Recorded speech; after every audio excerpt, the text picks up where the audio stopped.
గ్రామీణ అభివృద్ధి, రైతుల సంక్షేమం, ప్రభుత్వ పాఠశాలలో మౌలిక వసతుల కల్పనకు ప్రభుత్వం పెద్దపీట వేస్తుందని నారాయణఖేడ్ ఎమ్మెల్యే డాక్టర్ పట్లొల సంజీవరెడ్డి అన్నారు. గురువారం నాడు శంకరంపేటతో పాటు మండల పరిధిలోని బురుగుపల్లి, లక్ష్మాపూర్ గ్రామాల్లోనూ పలు అభివృద్ధి కార్యక్రమాలలో ఆయన పాల్గొన్నారు.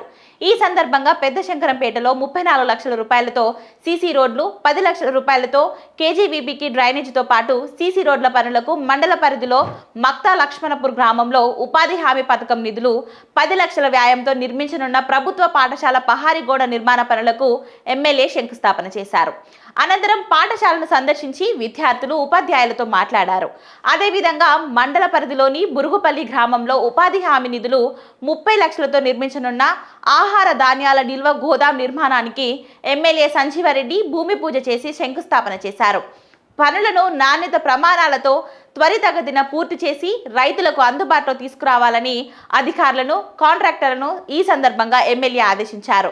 అలాగే పట్టణంలోని కాంగ్రెస్ పార్టీ కార్యాలయంలో నిర్వహించిన మాజీ ప్రధాని, భారతరత్న దివంగత రాజీవ్ గాంధీ జయంతి వేడుకల్లో ఎమ్మెల్యే సంజీవరెడ్డి పాల్గొన్నారు.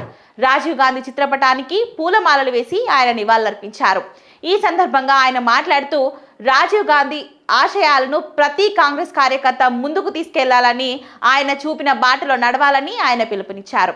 ఇక ఈ కార్యక్రమంలో మండల కాంగ్రెస్ నాయకులు దానంపల్లి నారాగౌడ్, మురళీ పంతులు, ఆర్ఎన్ సంతోష్ కుమార్, సుభాష్ గౌడ్, బాసాడ రాజు, సుభాష్, కుంట్లరాములు, సర్పంచ్ ఫోరం అధ్యక్షులు పరమల గౌడ్, సర్పంచ్లు జంగం రేణుక, శ్రీనివాస్, వెంకట్రావు, విఠల్, ఉప సర్పంచ్ రాజుగౌడ్ తదితరులు పాల్గొన్నారు.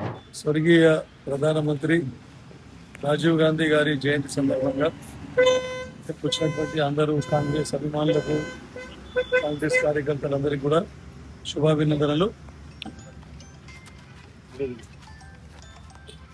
స్వర్గీయ రాజీవ్ గాంధీ గారు దేశంలో చాలా రిఫార్మ్ తీసుకొని వచ్చి టెక్నాలజీని పెంపొందించడం జరిగింది. అదొకటే కాకుండా 73, 74వ రాజ్యాంగ సవరణ ద్వారా స్థానిక సంస్థలకు హక్కులు కల్పించి సపరేట్ బడ్జెట్ కూడా కేటాయించడం జరిగింది. మరి దేశ భవిష్యత్తు యువకుల చేతిలో ఉంటుందని చెప్పేసి 18 సంవత్సరాలకే ఓటు హక్కు తీసుకొచ్చిన ఘనత కూడా మన రాజీవ్ గాంధీ గారిది. అదొకటే కాకుండా టెక్నాలజీలో ఈరోజు ప్రతి ఒక్కరి దగ్గర సెల్ ఫోన్ ఉంది, కమ్యూనికేషన్స్ డెవలప్ అయినాయి అని చెప్పేసి అంటే ఆ రోజు రాజీవ్ గాంధీ గారు తీసుకొచ్చిన రిఫార్మ్స్ వల్లనే ఈరోజు టెక్నాలజీలో దేశం ఇంత అభివృద్ధి చెందిందని చెప్పేసి చెప్పక తప్పదు. ఈరోజు మరొకసారి వారికి ఘనంగా వారి జన్మదినాన్ని గుర్తు చేసుకుంటూ మనమందరం కూడా కార్యకర్తలం, కాంగ్రెస్ అభిమానులం అందరము మళ్ళొకసారి దేశ భవిష్యత్తును దృష్టిలో పెట్టుకొని ఈరోజు మీకు అందరికీ తెలుసు, ఎందుకంటే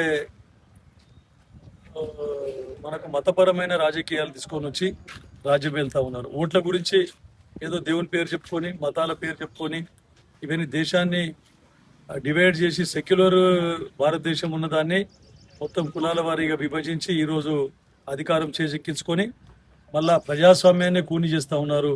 బడుగు బలహీన వర్గాలకు అన్యాయం చేస్తూ కేవలం క్యాపిటలిస్టుల కొమ్ము కాస్తూ ఉన్నారు.